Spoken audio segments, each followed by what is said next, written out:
వేదికను అలంకరించినటువంటి కొద్దిగా బేస్ పెంచండి మరి నేషనల్ చైర్మన్ ఓబీసీ భారతదేశ బీసీలందరికీ ఆశా జ్యోతిగా దేశంలోనే బీసీలందరినీ ఒక ఉన్నతమైన స్థానానికి తీసుకెళ్లాలని లాలూ ప్రసాద్ యాదవ్ గారి దగ్గర నుంచి ఇప్పుడు వాళ్ళ వియ్యంకులు అజయ్ సింగ్ గారి వరకు భారతదేశంలో ఉన్న బీసీలందరినీ ఒక తాడి మీద తీసుకొచ్చే విధంగా నిరంతరం పనిచేస్తున్నటువంటి అజయ్ సింగ్ గారికి, అలాగే మన సిడబ్ల్యూసీ మెంబర్ అయినటువంటి పెద్దలు పూజలు రుద్రరాజన్న గారికి, అలాగే నేషనల్ ఇంక్ కోఆర్డినేటర్ నాగరాజు నర్వేకర్ గారికి, అలాగే కర్ణాటక ఇన్ఛార్జ్ అయినటువంటి మురళీ గారికి, మరి మా బ్రదర్ అయినటువంటి శ్రీనివాస్ యాదవ్ గారికి, ఇక్కడ వచ్చినటువంటి 26 జిల్లాల చైర్మన్లకు, అలాగే నియోజకవర్గాల కాబోయే చైర్మన్లకు, ఓబీసీ కుటుంబ సభ్యులందరికీ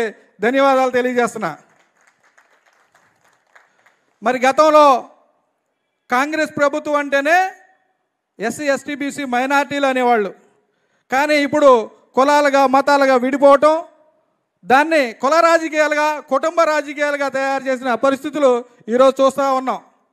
మరి నాకు పెద్దలు అజయ్ సింగ్ గారు, షర్మారెడ్డి గారు ఆధ్వర్యంలో ఓబీసీ చైర్మన్ ఇచ్చిన తర్వాత నాది సెకండ్ మీటింగ్ ఇది.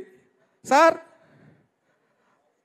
చైర్మన్ సార్, ఎవరు ఓన్లీ లీడర్లే, కార్యకర్తలు లేరు, అలాగే గ్రామ స్థాయి నాయకులు లేరు, మండల స్థాయి నాయకులు లేరు, ఓన్లీ జిల్లా కమిటీ మాత్రమే ఇక్కడ ఉంది సార్.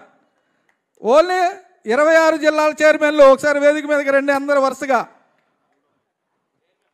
చైర్మన్స్ ఓన్లీ తిరుపతి బాబు గారు మన చైర్మన్ గారిని పంపించండి.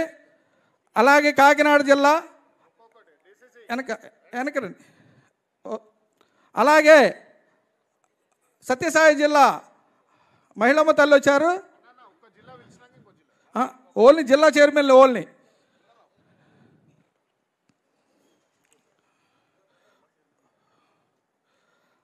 విజయనగరం జిల్లా సురేష్ గారిని, విశాఖపట్నం జిల్లా నుంచి వచ్చిన చైర్మన్ గారి, అలాగే అనకాపల్లి నుంచి వచ్చిన రమణ గారు, కాకినాడ నుంచి వచ్చిన జాబ్ శ్రీనివాసరావు గారు, అలాగే రాజమండ్రి నుంచి వచ్చిన కోటేశ్వరరావు గారు, ఏలూరు నుంచి వచ్చినటువంటి వెంకటేశ్వరరావు గారు, అలాగే అంజిబాబు గారు, ఎన్టీఆర్ జిల్లా శ్రీనివాసరావు గారు లాయర్ గారు, అలాగే కృష్ణా జిల్లా నుంచి వచ్చిన అహ్మద్ గారు, గుంటూరు జిల్లా వచ్చినటువంటి పున్నారావు గారు, అలాగే ప్రకాశం జిల్లా నుంచి వచ్చినటువంటి సుబ్బారావు గారు,